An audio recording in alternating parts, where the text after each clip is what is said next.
আসসালামু আলাইকুম রহমতুল্লাহি ওবারাকাতুহ। সম্মানিত ভিউয়ার্স, আল্লাহ রসুল সাল্লাল্লাহু আলাইহি ওয়াসাল্লামের অগণিত হাদিস থেকে আজকে আমরা একটি হাদিস শুনব। আল্লাহ রসুল সাল্লাল্লাহু আলাইহি ওয়াসাল্লাম কী পরিমাণ ইবাদত বন্দেগী করতেন। মুসলিম শরীফে একটি হাদিস বর্ণিত হয়েছে। হযরত মুগিরা ইবনু শুবা রাদিয়াল্লাহু তাআলা আনহু থেকে বর্ণিত, রাসূলুল্লাহ সাল্লাল্লাহু আলাইহি ওয়াসাল্লাম এত দীর্ঘ নামাজ পড়তেন যে তার দু পা ফুলে যেত। দেখেন, আল্লাহ রসুল সাল্লাল্লাহু আলাইহি ওয়াসাল্লাম এত লম্বা নামাজ পড়তেন, এত সময় নিয়ে নামাজ পড়তেন যে রসুল সাল্লাল্লাহু আলাইহি ওয়াসাল্লামের দু পা ফুলে যেত দাঁড়িয়ে থাকতে থাকতে। কেউ তাকে বলল, আপনি এত কষ্ট করছেন কেন?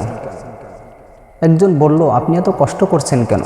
আপনার আগের এবং পরের সমস্ত গুনাহ আল্লাহ ক্ষমা করে দিয়েছেন।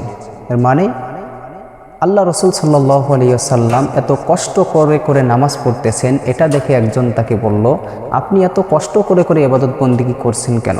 অথচ আল্লাহ তাআলা আপনার আগের এবং পরের সমস্ত গুনাহ মাফ করে দিয়েছেন।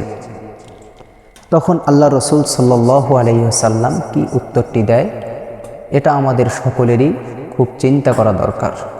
আল্লাহ রসুল সাল্লাল্লাহু আলাইহি ওয়াসাল্লাম বলেন, আমি কি একজন কৃতজ্ঞ বান্দা হব না? আল্লাহু আকবার। আল্লাহ রসুল সাল্লাল্লাহু আলাইহি ওয়াসাল্লামের আগের এবং পরের সমস্ত গুনাহ মাফ করে দিয়েছেন শুধু কৃতজ্ঞতা জ্ঞাপন করার জন্য, আল্লাহর শুকরিয়া আদায় করার জন্য।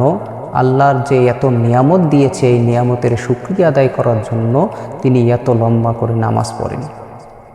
অথচ তার আগে এবং পরে সমস্ত গুনাহ আল্লাহ মাফ করে দিয়েছেন।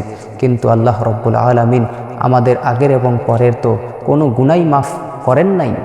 আমরা তো গুনাহে জর্জরিত। তাহলে আমাদের কি পরিমাণ আমল করা দরকার? তাই আসুন আমরা আল্লাহকে চেনার চেষ্টা করি, আমরা আল্লাহ তাআলার অনুগত বান্দা হই। অন্যথায় সেই পরকালে মুক্তির কোনো উপায় নাই। আল্লাহ রব্বুল আলামিন আমাদেরকে বেশি বেশি ইবাদত বন্দেগী করার তৌফিক দান করুক। আল্লাহুম্মা আমিন।